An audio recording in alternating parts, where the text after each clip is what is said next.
আসসালামু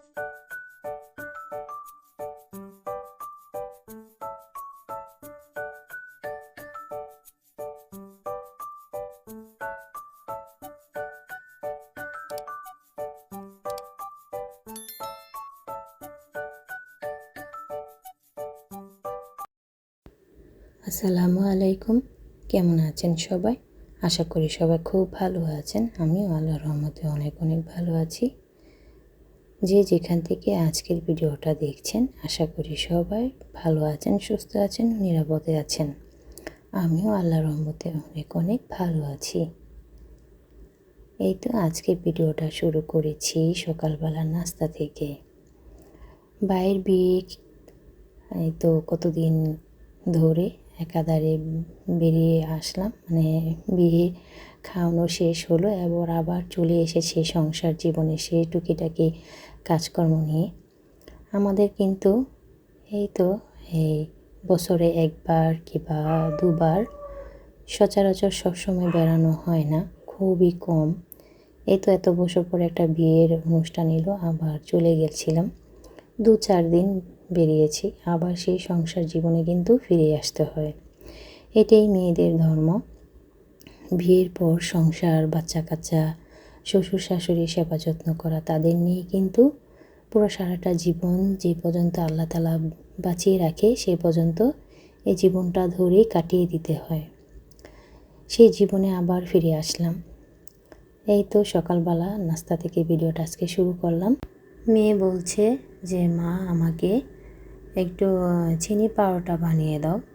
তো প্রতিদিন মেয়ে যখন ছুটি থাকে স্কুলে, ওদিন কি করে মানে চিনি পরোটা খেতে চায়। যেহেতু শুক্রবার শনিবার বন্ধ থাকে, ওই 2 দিনই চিনি পরোটা খেতে চায়। তো সবাই আমরা চিনি পরোটা খাই ওদিন, মাঝে মধ্যে আর কি, প্রতিদিন না। তো তখন খাওয়া দাওয়া এই তো শেষ করলাম, মানে গরম গরম পরোটা কিন্তু খেয়ে নিয়েছি আমার মেয়ে, কিন্তু আমি এখনও খাইনি। ওই যে আমার চায়ের নেশা ধরেছে, মানে চা যেন একটা নেশায় পরিণত হয়েছে, না খেলে হয়ই না।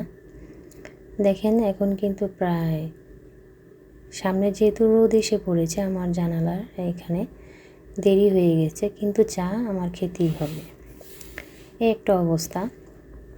যাই হোক, চা বানিয়ে তারপরে গ্লাসে ঢেলে চা দিয়ে পরোটা কিন্তু সবারই একটা ভালো লাগে, একটা ফেভারিট একটা খাবার সকালের নাস্তায়। আমি সিমসাম যখন আর কি কোনো কিছু সবজি কিংবা তরকারি না থাকে, তখন কিন্তু চা দিয়েই খেয়ে নিই। এটা খুবই আমার পছন্দের একটা নাস্তা।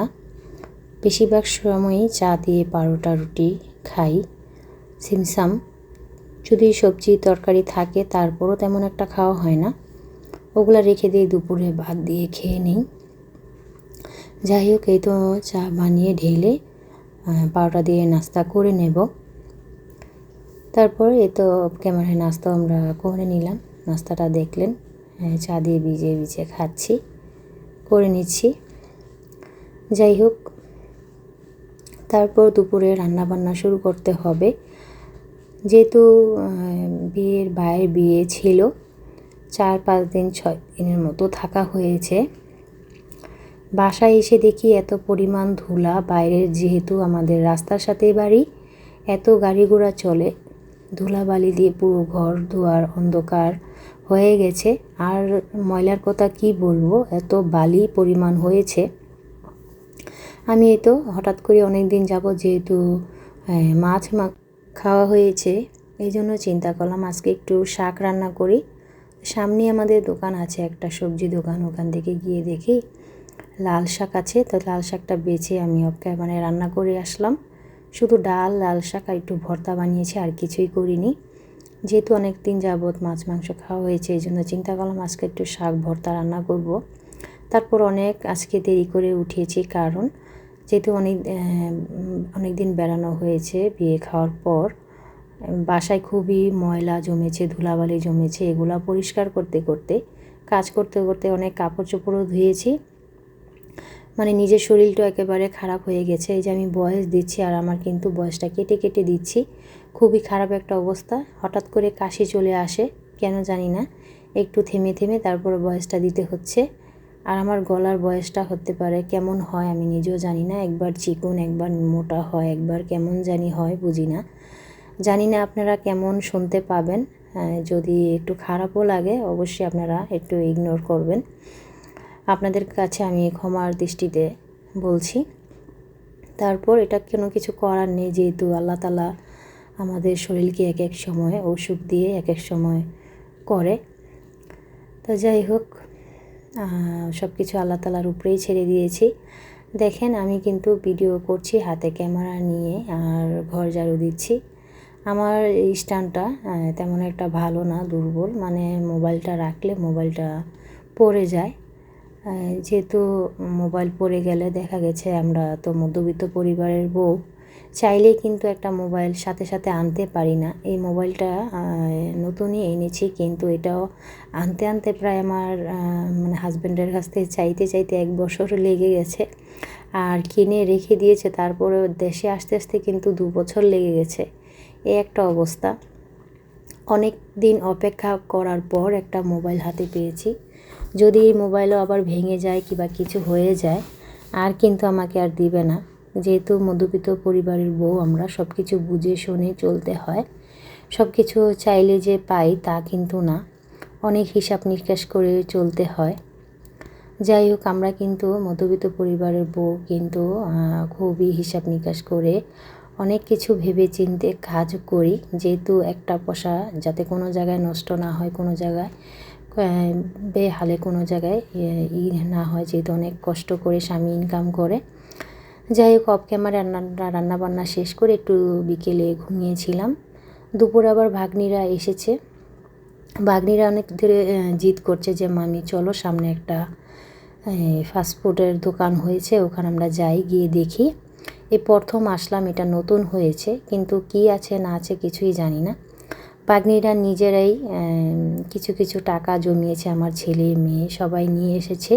তো তারা একা আসবে এই জন্য আমিও এসেছি, যেহেতু জায়গাটা নিরিবিলি এলাকা, খুবই বাড়িঘর খুবই নেই তেমন একটা। তেমন কিছু খাওয়া হয়নি, শুধু খালি একটা চিকেন নাগেট আর মিট বক্স খেয়েছে, সেগুলো আর ভিডিও করতে পারিনি। যদি আমার ভিডিওটা আপনারা এখন ধৈর্য ধরে যারা দেখছেন অথচ একটা লাইক দেননি, প্লিজ আমার ভিডিওতে একটা লাইক দিয়ে দিবেন। আর যারা এখনও পর্যন্ত আমার চ্যানেলে নতুন, আমার চ্যানেলে মাত্র প্রথম ভিজিট করেছেন, যদি ভিডিওটা আপনাদের একটু হলেও ভালো লাগে, এই ধরনের লাইফস্টাইল ব্লগ ভিডিও দেখতে যদি আপনারা খুবই আকৃষ্ট হন, অবশ্যই আমার চ্যানেলটা সাবস্ক্রাইব করে ভিডিও রিলেটেড একটা কমেন্ট রেখে যাবেন, অল অপশনটি ক্লিক করে রাখবেন, যাতে নতুন ভিডিও দেওয়ার পর আপনাদের কাছে নোটিফিকেশন চলে যায়।